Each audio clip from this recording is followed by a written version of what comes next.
Welcome to Basscast Radio, bringing you the best in local and national news in bass fishing, as well as interviews with some of the best anglers from all over the U.S. With your host, Brian Carter, and Hank the Bass Geek. Sponsored by Wild Wear America, Z-Bait Company, Missile Baits, Battleborn Batteries, Conrad Brothers Marine, Taylor Man's Custom Lures, Vertical Lures, and Lynchburg Arms and Indoor Shooting Range.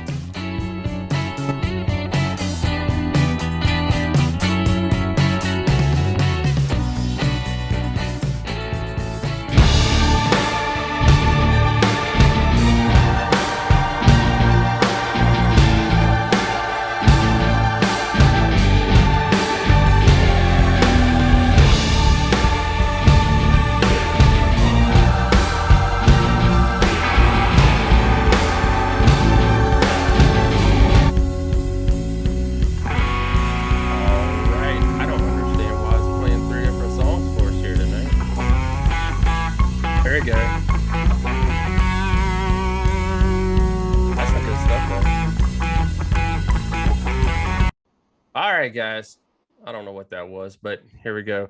What is happening? Doors vibe. I know it sounded really good though. What's happening, everyone? It's Brian here at the basscast.com and Basscast Radio, and my co-host, brother Hank the Bass Geek. Brother, we missed you last week, and we are glad to have you back, man. I'm glad to be back, man. As always, ready to talk some fishing. I always say it at the end of all my videos. Love to talk fishing. There you go, guys. And if you're not checking out his videos, head on over and follow Bass Geek right now.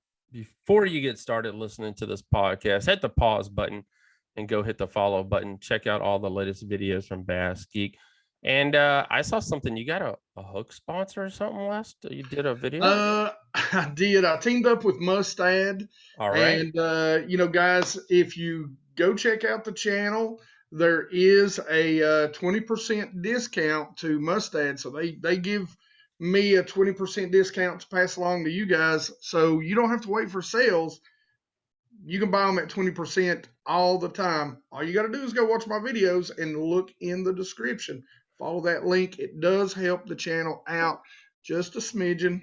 Yeah, but I appreciate it. There you guys go.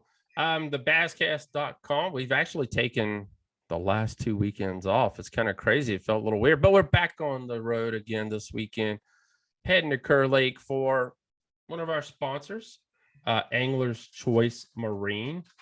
If you guys haven't seen the sponsor card, there it is. Angler's Choice has got, it ain't a 2-day, it's actually 2 events is the way they do it. It's pretty cool. I kind of like the way they do their deal because they do have a lot of anglers, and they average about 150 boats a tournament, which is, not a lot compared to Bass Geeks tournaments, but they do a 2-day event, 2 days. So, this is stop number 3 and stop number 4 coming up.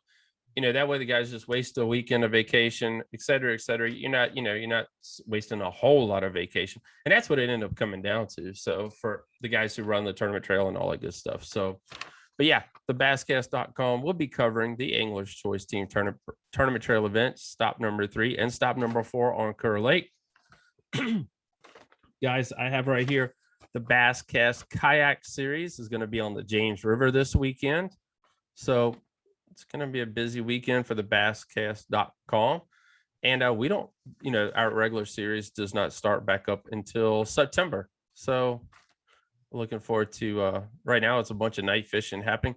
Bass Geek, do you night fish at all? Have you ever done any much of that? Yeah, I've done a lot of it. I really suck at it. I don't know. I just never have enjoyed night fishing. And then now I do the whole YouTube thing. Yeah. And so, I've seen a lot of guys try to do the whole night fishing, in videos, but it just doesn't translate real well. No. You can't see the cast and the mountains and the beauty of the lakes that you're on, and the top water and you got audio. It's hard to deal with audio on the water. Most camera audio is not going to pick that buzz bait getting crushed out there in the bleak of night. So no, I don't do a lot. That's I guess that's why I became so good at the offshore ledge fishing. So There you go. I tell you one thing. I do a lot of. I've only been 3 times, but I loved all 3 times. I did some striper fishing. Got out there about 8 or 9 o'clock and fished about 2 o'clock in the morning. And I'll tell you one thing, guys. If you've never been striper fishing before, and especially if you go out, I mean, I was lucky. It's a guy I work with, and he is an excellent angler. He loves the striper fish, and he knew what he was doing. And I caught my first couple this year. So nothing big. Couple of, I think about 12 to 15 inches, but it's a great time. And just sitting out there, peaceful. It's quiet. You might see a boat or two. And every now and again you might get stuck. I mean, it happens. Everything. I mean, you jumping in the water at 9 o'clock at night, pushing yourself off a sand thing, because the lake's done dropped 2 feet from the following day, but it's still awesome though. So if you want to do some striper fishing, this is the perfect time of the year to do it. So get out there and get on the water. All right, guys. So tonight we're gonna get this show going. We got Mr. David Mills, local angler right here in Central Virginia. Just wrapped up Douglas Lake the weekend before last, I think, or last weekend. The BFL All-American. So it's really cool having someone local that went to that event. So we're going to get him to break it all down for us and introduce all of you guys to David. But before we do it, we're going to thank a couple sponsors right here. Angler's Choice Marine, Dick's Sporting Goods, Lynchburg Arms and Indoor Shooting Range, Battleborn Batteries, Wild Wear America, Conrad Brothers Marine, Lisa Lindsay, Associate Broker with Long and Foster down South Boston, Virginia.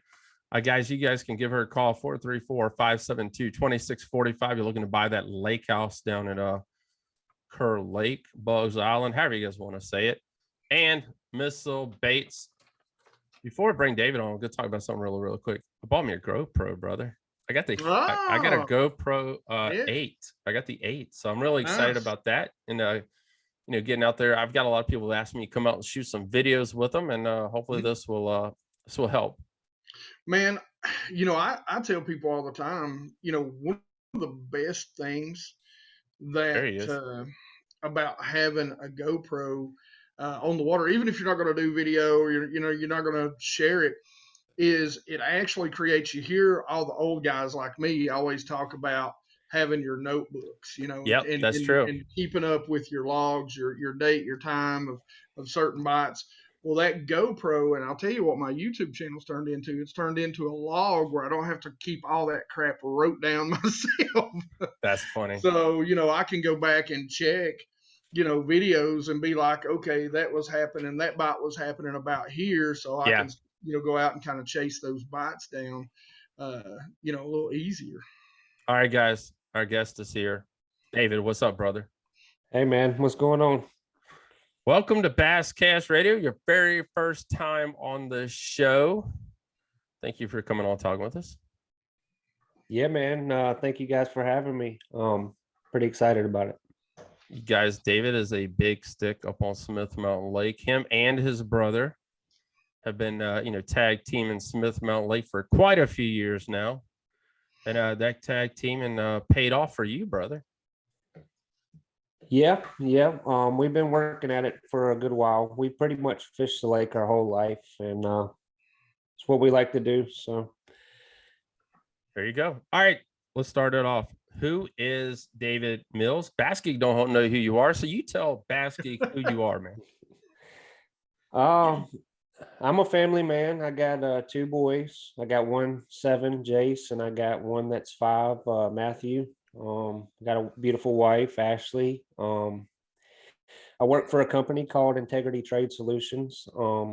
We do electrical work, we do plumbing, and cool. I love to fish, man. I got into fishing, started doing it competitively after I got out of high school. I wrestled when I was in high school, and I just played golf and just looked for stuff that was going to be competitive that I could do on my own and with my brothers. So that's kind of what started it all. All right, how did you get this fishing bug, man? I mean, you can't just say I went fishing or nothing like that and decide to do tournaments. I mean, did you start pond fishing, or who got David hooked up with this whole thing?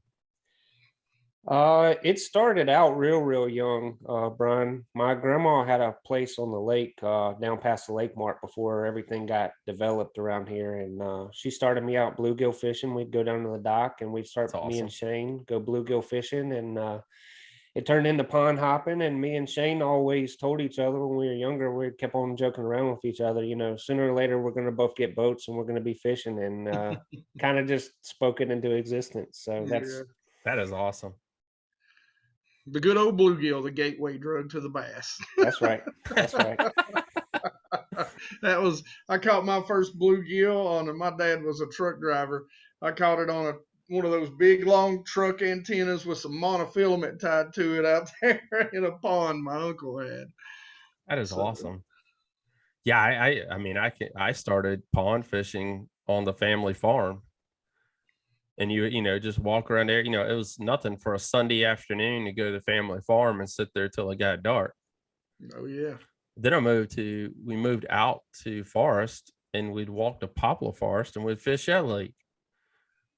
I remember one time it was three of us, just no lie. It was three of us, and we carried a canoe from my buddy's house to the lake. You're talking a couple of miles. We didn't carry this thing.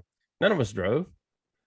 We carried a canoe, went fishing. So, all right, BFL, brother, talk about this thing, man. I mean, let's talk about this first. You fish a lot of events on Smith Mountain Lake, and you guys have done really, really well a lot of events.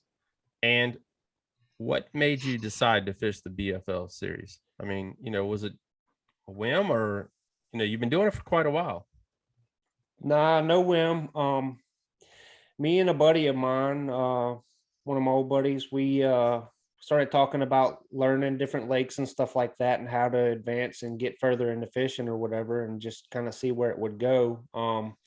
The best way to learn a different lake is either one, you take a guide, which is going to cost you $300 or $400, Yes.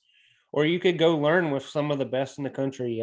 These guys that fish, I mean, they work for a living, and that's their ticket. It's a weekend way. So you start going to those, and you learn from those guys. You learn the lake, you learn techniques, and that's pretty much what started it. Highly recommend if anybody's wanting to learn, wanting to get into professional bass fishing, or just learning how to fish tournaments in general. It's a great way to learn. So you started out as a co-angler on the BFLs? Yep, absolutely. Yep. How many years did you spend as a co? This is my third full year as a co. This last All-American was my last hurrah as a co. Have since switched to the boater side, which Nice. on the home lakes I fish as a boater, obviously, but Yeah. I just switched over to the boater side. So 3 full years, and it's a great learning experience. That's nice, because I fished 3 years as a co-angler myself. Now I've had my own boat, kind of like you, for ever and a day. So it was an adjustment period for me, coming from fishing for 20, 30 years out of a boat. You've got to adjust those tactics down, a little more finesse, sometimes. Tell us kind of, because I know you kind of came from a boat and got into fishing as a co on the BFLs. Talk about the adjustments you made. Absolutely. You definitely hit the nail on the head there. It's a huge adjustment, from being on the front of the boat, being keyed in from practice, to going with a guy that's keyed in on something.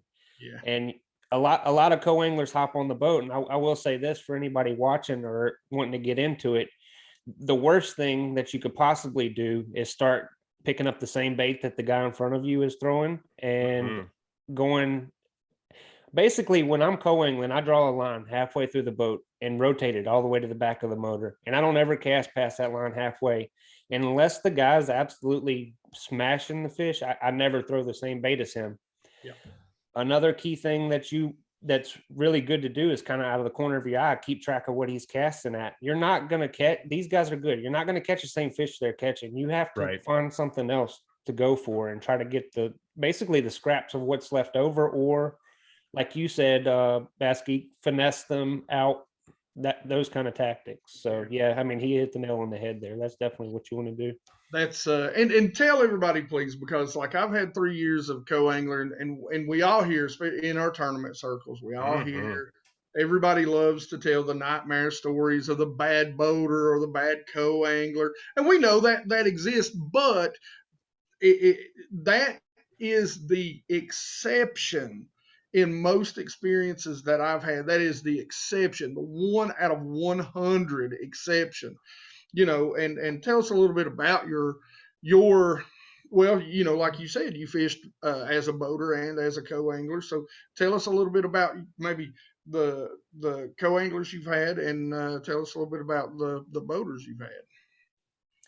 Well, I'm going to start out like this. There's a good buddy of mine, Dwayne Beaver. He always, he's a mentor of mine and great fisherman, and he's taught me a whole lot. He, the way he talks to me and tells me, basically everybody wakes up wanting to be a good human being. You kind of have to give them a reason to be bad. That's awesome. And as long as you're being respectful, and as long as you're, respecting, because it's his boat at the end of the day, as long as you're being respectful, they're going to be respectful right back. They're going to give you water. They're going to give you chances. I've never had a bad boater. Have I had a guy that's keyed in on something so good that I don't get many shots? Absolutely. But that's part of the learning experience. But I've never had a bad boater. I've never had that experience with the BFLs. I fished a lot. And same here. And I wanted to get a second opinion out there in the cyber cloud, so everybody wouldn't tell me I was a big fibber. All right, man. Let's talk about your tournament. How did practice go for you? I know me and you kind of messaged each other a little bit back and forth, and talk to us about the practice. And was this your first time being on Douglas Lake? Yep, first time. Yep. Practice, we were allowed to go on Monday as an optional day. Okay. If you had somebody that was competing in the tournament that you knew. And I had a guy from North Carolina that I've fished with before, and his name was Chad Petit, and I messaged him and was able to go with him on Monday. Went out with him, and he got to messing around with some deep stuff, because that's, basically how everybody explained it was going to be one. And in the end it was, but he had done some shallow water fishing. So I got some pretty good experience with that, found some baits that they would bite. Started pitching a Cinco around and started getting bit on it really good. So I knew that not a lot of my boaters were not going to be doing that. So I knew I had that in my back pocket. That worked out good. Tuesday was a mandatory meeting / like media registration day. And nobody was allowed on the water Tuesday. What was that like? What was that like for you, man? It's the first time, you've been to something like this where, media is actually, besides the Basscast, media was there. I mean, a lot of people, we got the Bassmaster Classic coming up this weekend. And this is a lot of time, first people's experience where the camera's in your face. Yeah. I mean, it's definitely like that. It's a nervous / anxiety feeling, because there's definitely people walking around, there's people doing interviews, there's people snapping pictures of you on the side. So yeah, I mean, it's definitely an experience for sure. I recommend that everybody tries to make it. It's a once in a lifetime experience. I really enjoyed it. I did. It's there's definitely no denying when you're there. You can't not tell it's a big deal. Oh yes, the BFL All-American is a huge deal because of these guys right here. I mean, if you guys don't know, you move on to the Toyota series, or you have the opportunity to move on to the Toyota series. So, all right, let's talk about the next day after media day. So after media day that evening, they pair you with your first day guy that you're going to go out with on Thursday. So what you do is you go out with them Wednesday and you practice all day. It's kind of a weird experience.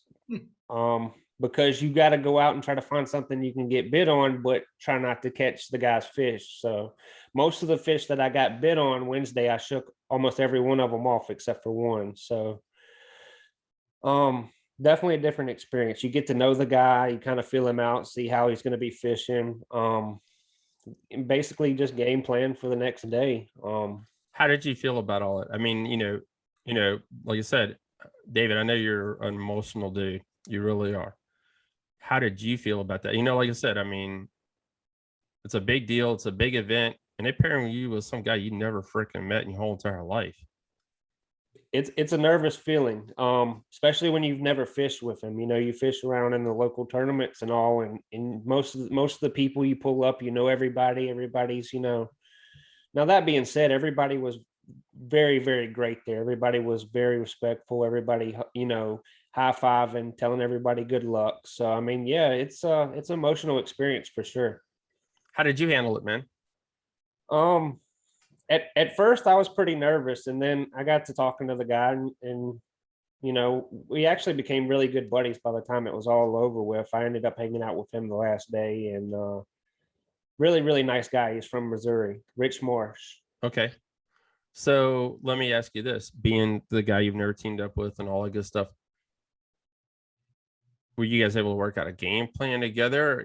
Was it, everything, I guess you're saying everything kind of clicked, which is good.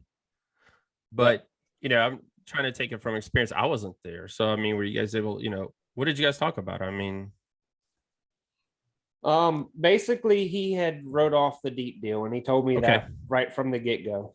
So, and he knew that I had some fishing experience. He knew that, so we kind of just put our heads together, as well as everybody else there. You don't just get there not knowing what you're doing. These guys know, everybody there knows what they're doing. Everybody there is capable of winning the thing. So yes, we put our heads together. He had a topwater bite. So there were cicadas everywhere. The most cicadas I've ever seen in my life. Little black and red cicadas. And that was a player. The bluegill were spawning. And between the bluegill spawning and the cicadas, there was bushes out on the water. And he had found a little deal, and he was using a bait called a pompadour. So yep. I was just kind of following him up on anything that would blow up. And he knew that I was going to finesse behind him. And we kind of just made this deal. He would run through it, and I would just finesse behind him. So, I mean, it worked out really good. Awesome. So something you probably don't know about me is that Douglas is actually one of my kind of 2-3 home lakes. So I love Douglas, and I love the deep bite, and actually I'm gearing up to go down, hopefully this coming up weekend, and go out there and crack some on a spoon and a crankbait and a big swim bait. But that's something, I've been wondering. So I love the information that you're giving me because, I was wondering how the cicadas are really going to play into it, and that's pretty good info. So that's a good lake. What'd you think about the lake overall, man? What'd you think about it? The very first day, I was very disheartened. But that's only because I hadn't got to ride around and see the whole thing. So I had fished a lot of the stuff on the main lake, and it was kind of just up and down. And I'm not really a great suspended fisherman. I like them on the bank, or I like them on structure. Yeah. After I went with Rick, and then the second day draw guy, they took me back in some of these pockets, and you got trees out in the middle of the water, and it starts to turn into like a forest, basically a deeper curve. And then I started feeling at home a little bit, and I fell in love with the place. So many fish there. Oh yeah, you can really go to that lake and catch them. If you're just going for fun, you can really go to that lake and catch them any way you want. I mean, there's a ton of fish, and they are everywhere. All right, day one. After day two, drawing a different partner. What's that like, man? I mean, this whole thing's weird. I mean, really, if you ask me, I don't know. I mean, I can get along with anyone. I mean, and everybody, but the emotions from practice, the emotions from going into day number one, and then it all changes in day two. Yep, it does. So day one, I fished with Rick, and I learned a valuable lesson that day. I fished for bites, and in a big tournament like this, you can't do that. I didn't fish my strengths. Now I had 4 fish, and I also had a big fish come off. But I lost the tournament because I didn't fish my strengths or make the final day, I would say. Who Right. knows if I would have won, if I would have made the final day or whatever. But I fished a little bit scared. So the second day when I drew, I can't remember the guy's name, but he's from Georgia. And he was also fishing shallow around the bushes with the cicada and the bluegill deal. Okay. And so I knew I was behind, and the emotions were really, really high that morning. And I kind of just let everything go after I got on the water and we took off. He got around some bushes and I saw some bluegill swimming around. And when I saw that, I made an adjustment first thing that morning before I even cast. I was going to start out with a Cinco. I tied a jig on. Okay. When I saw those bluegill, and I tied it on and I threw it over next to a bush and I caught one immediately. So something clicked. I was like, man, I wish I would have just fished my strengths the whole time, but I fished for bites trying to get a limit the first day. And in a big tournament like that against that caliber of competition, you can't do that. And I learned an expensive lesson that day. Yes, you did. Talk about those go-to baits that you were using, man. Let's see them. Let's start with the first day. The first day, a green pumpkin, green Cinco, Texas rig. Okay. A lot of bites, but they wasn't the right size. As you could probably see in my weight, I had 4 pounds with 4 fish. Yes. I was throwing a drop shot to follow that up with a robo worm. Okay. Margarita color. And that's what I fished with to get bites. And the second day, I was throwing a homemade jig. I make these, and it's a little ball head jig. It's 7/16 with a rage crawl chunk on it. It's a heavy jig. Yep, that one's a little bit heavier. And then I went, when they were really getting finicky later in the day, I went to a little bit lighter one. That's a jewel jig with a speed crawl on the back. And that one had a little bit slower fall. Okay. And then for the cicadas and for the bluegill, I was throwing a frog 6 cents and just kind of walking it around the bushes and stuff like that. So yeah, I don't think you never hear of frogs up here on Smith Mountain Lake, man. Ain't a whole lot of frog fishing around here going on. Nah, maybe a couple of sneak holes. But Uh-oh. That's pretty good. That's pretty good. You picked up the jig, because that is a big deal, especially this time of year, especially when those bluegills are on the bed. Is get up there and flip those bushes with a jig like that. It pays off. You may not win a tournament, but you'll definitely put a good bag together early in the summer like that. That's pretty good. And a popping frog, man. I mean, I can't tell you. You sling it in there around those bushes and around those overhangs, man. When that water's up real good, and just boy, they'll crush it. It's pretty fun. Good looking baits. Good bait selection. All right. So the final day, guys, if you don't know, he had a 2-day weight of 1308. He finished 28th out of 50 anglers. Congratulations, by the way, for your first ever BFL All-American. Thank you. What's your takeaway from this experience, man? I mean, this is this is pretty freaking cool. I mean, I'm trying to think who was the last person from our area to actually go to one of these. I don't know. I don't know either. I mean, to be honest. So that's pretty awesome, representing right here, Smith Mountain Lake in Central Virginia. Yeah, I mean, my takeaway was that, like I said, I learned that expensive lesson. That was the first takeaway. The second takeaway is don't ever take anything for granted, because it was a life-changing experience for me, not only because of the fishing, because of the way that the anglers treated everybody and treated each other. It's almost like a little fraternity, kind of best way to explain it. It wasn't like a regular tournament. Like, even though it's a big tournament, on the dock or around, the restaurants or at the room, everybody was high-fiving each other. Everybody was telling each other good luck, hugs, hugs. But, I mean, it was pretty cool, man. everybody could tell, the work that everybody had put in to get there. And it was just like kind of, obviously it's a big tournament, but it's just kind of, I don't know. It was a different emotion for sure. You said it earlier, it's the chance of a lifetime. I mean, it really is. Us guys that our paths kind of go the working man way, and that's what we do. Yes. We don't necessarily get to chase that pro dream, and this is the All-American is a taste of that for us, and you have to put the work in to get there, and it's sort of the payoff, and like you said, the best way to put it is it's a chance of a lifetime. All right. Last question here. What did David have to do to get to this thing, man? For you guys out there, like you said, David puts in a lot of work, fishes a whole lot of tournaments. And to be honest, I don't know what you had to do to qualify for this event. You tell everybody out there what you had to do, man. So basically, what you got to do is fish a BFL series. It could be North Carolina, it could be Shenandoah, Piedmont, whatever's close to you. You can jump in on any of them. The series consists of 4 tournaments and then 1 super tournament. It's all points based, and it goes by where you finish at.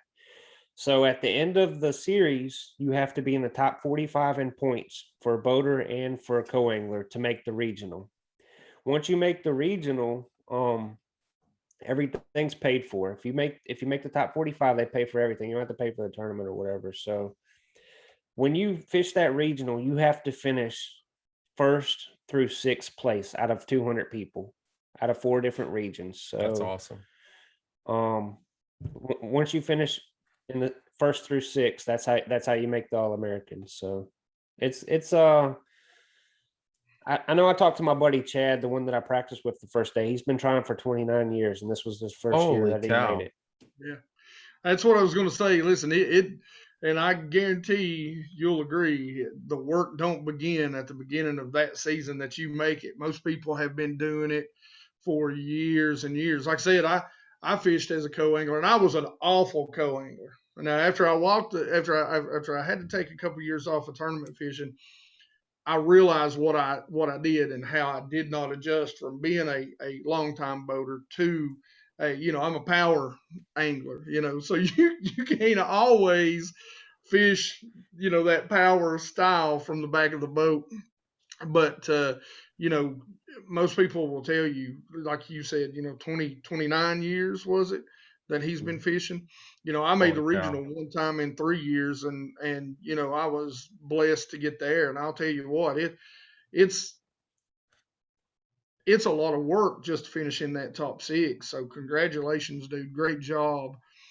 Just to even to do that is tremendous. It's awesome. Impressive. Yeah. We talk about it here all the time on Basscast Radio about putting in the work, and this man has definitely done that. And went out there and learned, and spent a lot of time out on Smith Mountain Lake and other local lakes.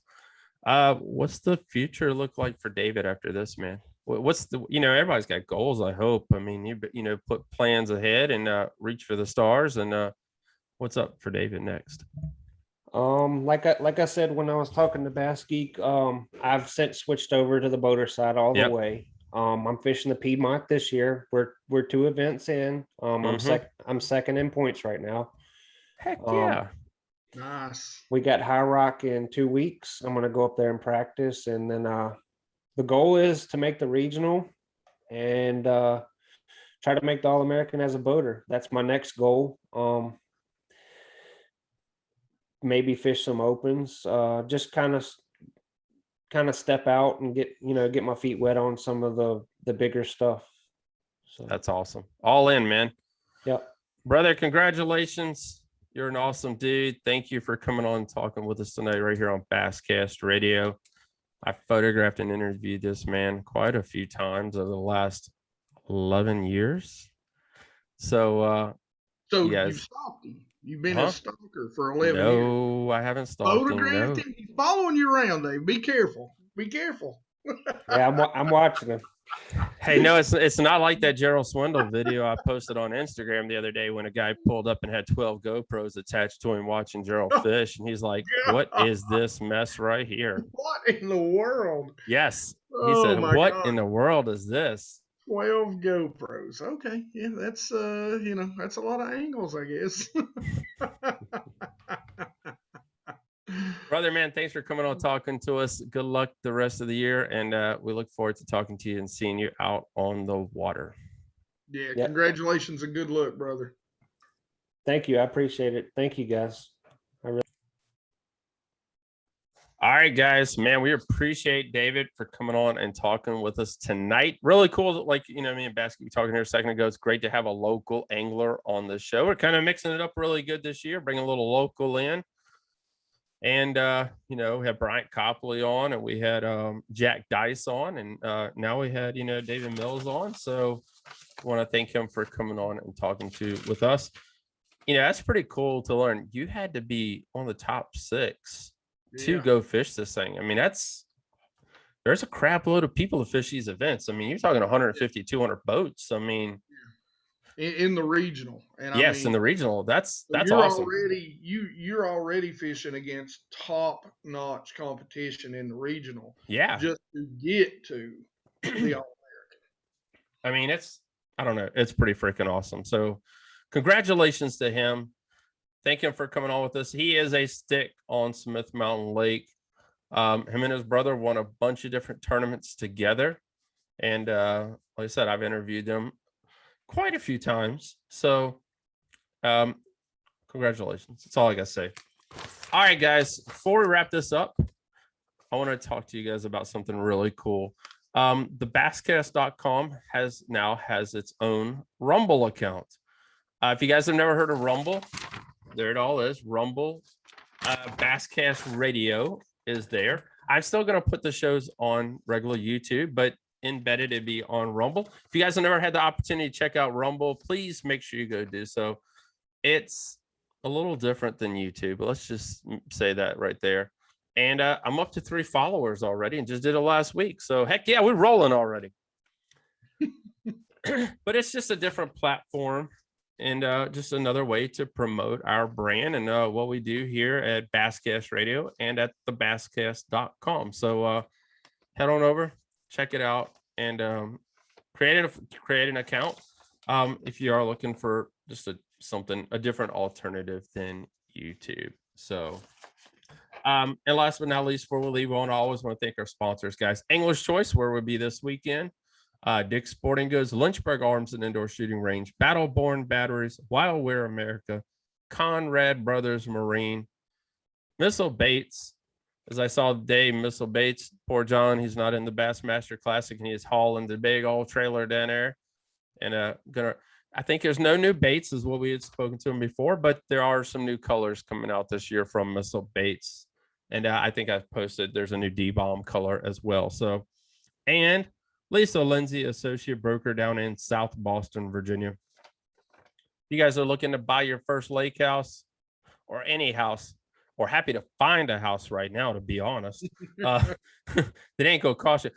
Listen to this, Basket. I heard someone told me the other day, an acre of land, a double or a single wide, right up here where I am, sold for like $230,000.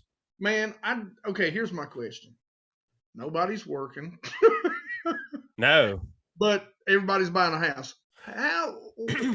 What do we think's going to happen here? It's going to same thing that happened during Bill Clinton's administration. I don't want to get into that, but the bubble just popped and everybody went bankrupt, and then they're all back to renting again, and mortgages went to poop, and the market went back down, which will take another couple years. But then, so guys, here's the deal. If you guys really do have any money, save your money now, because there's going to be a lot of property available really freaking soon. And it's probably going to be pennies on a dollar because the bank's going to be looking to sell it. Listen, I say the same thing. Everybody, there was a run on campers. There was a run on bass boats. Yeah. Listen, at the end of this year, next year, you're going to be able to get a bass boat and a camper for dirt cheap. There you go. All these people, whatever they were doing before COVID hit, they'll go back to doing that once they get out. And they'll sell that bass boat and camper. Yep. All right, guys. We really appreciate you guys all listening. Thank you to everyone. The Bassmaster Classic is this weekend down at Ray Roberts. Yeah. Down in Texas. Really, really excited about that. And we're going to be doing some Instagram lives. We're going to be talking to a bunch of people here on the website. So make sure you guys tune in because we got a lot happening, and we really love the Classic. It sucks we're going to miss it, but hopefully me and Basket can team up and head on down to South Carolina. So put that down time now. South Carolina in 2021 for the Bassmaster Classic, because we'll be booking a room soon as this one ends, because I think you can only book a year in advance for your room, and that's what we'll do. Our room will be booked next week for next year's Bassmaster Classic. Yeah, that's how we roll. So we're gonna be ready to go, and we're gonna carry a carload of us down there. So maybe you can join us, and we can do some podcast and dinner like we did last year. Yeah, we did a bunch of podcast dinner last year. So hopefully we can make it happen again next year. That would be a good time. Yes, it would. All right, guys. Have a great weekend. Be safe out on the water. Again, guys, the basscast.com will be down at Kerr Lake for the Angler's Choice Team Tournament Trail. And we look forward to seeing everyone out on the water. So have a great night.